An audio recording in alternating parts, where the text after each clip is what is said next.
la jeunesse parce que je crois qu'elle attend et ça attend des réponses fortes de la part du Parti communiste français. Je passe vite sur le constat, la jeunesse subit de plein fouet le système capitaliste, elle subit la désindustrialisation, les coupes dans les services publics, elle subit évidemment une école qui est cassée, une école qui, malgré l'engagement plein et entier de la majorité des enseignants, ne fait que reproduire, accentuer les inégalités de classe et de genre. Je passe vite sur la précarité étudiante, tant on a toutes et tous vu les files d'attente devant les associations d'aide alimentaire qui sont insupportables. Je passe vite aussi parce que j'y reviendrai sur les jeunes travailleuses et jeunes travailleurs qui sont des variables d'ajustement du capital. Il y a deux visions qu'ont les forces politiques de la jeunesse, deux grands courants qui s'affrontent. Certains la voient comme un danger qu'il faudrait mater, je pense à la droite, l'extrême droite et les libéraux.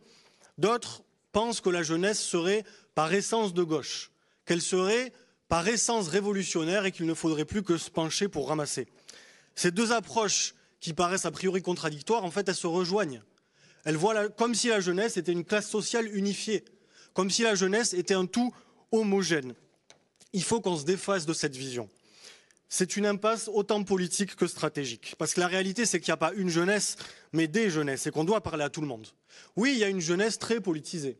Elle a voté Mélenchon, elle est sensible aux vidéos de L214, elle a manifesté pour le climat, elle a manifesté pour le féminisme, elle a manifesté contre le racisme. Cette jeunesse existe et il ne faut pas s'en couper. Par contre, ce serait une grosse faute politique de penser que cette jeunesse est la jeunesse.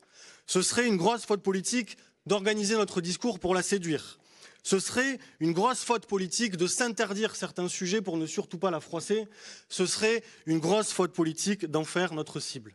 Et je ne dis pas qu'il ne faut pas leur parler, je dis qu'il faut parler à tout le monde. Et pas seulement à la jeunesse engagée qui est minoritaire chez les 16-30 ans. Parce qu'il existe aussi une jeunesse qui vote Rassemblement National. Il existe aussi une jeunesse qui se cherche. Parce que sinon, qui seraient les 2 millions de personnes qui suivent Jordan Bardella sur TikTok? Probablement pas que des retraités. Il y a une jeunesse qui a connu que le libéralisme, qui n'a jamais obtenu de victoire politique. Et cette jeunesse, elle se sent trahie par la gauche. En tout cas, elle ne se reconnaît pas dans la gauche. Une gauche qui ne parle plus de travail, une gauche qui ne parle plus de nation, une gauche qui ne parle plus de sécurité, une gauche qui parle que très peu de pouvoir d'achat, une gauche finalement qui donne l'impression de ne pas avoir de projet de société à proposer. Il y a une jeunesse qui, je pense, regrette que la gauche, à ne vouloir parler qu'aux villes, ne parle plus à la France. Finalement, ce ne sont pas les jeunes qui se cherchent, c'est la gauche qui s'est perdue. Il y a aussi tous les jeunes qui s'en foutent et qui sont résignés. À force d'entendre que l'État ne peut plus rien, l'État ne peut pas tout, ils se disent que l'État ne sert à rien. Ils se disent que la politique ne changera pas les choses. Et avec, évidemment, des libéraux qui nous rappellent et qui organisent l'inutilité de l'État et un mandat de François Hollande qui entretient l'idée selon laquelle la gauche et la droite sont la même chose, on a des jeunes qui soit votent plus, soit votent au hasard, un coup à gauche, un coup à droite. Cette jeunesse, elle a besoin de preuves. Elle a besoin de retrouver confiance en la politique. Elle a besoin d'exemples. Elle a besoin d'un parti communiste organisé, utile, de proximité, portant des propositions crédibles et transformatrices.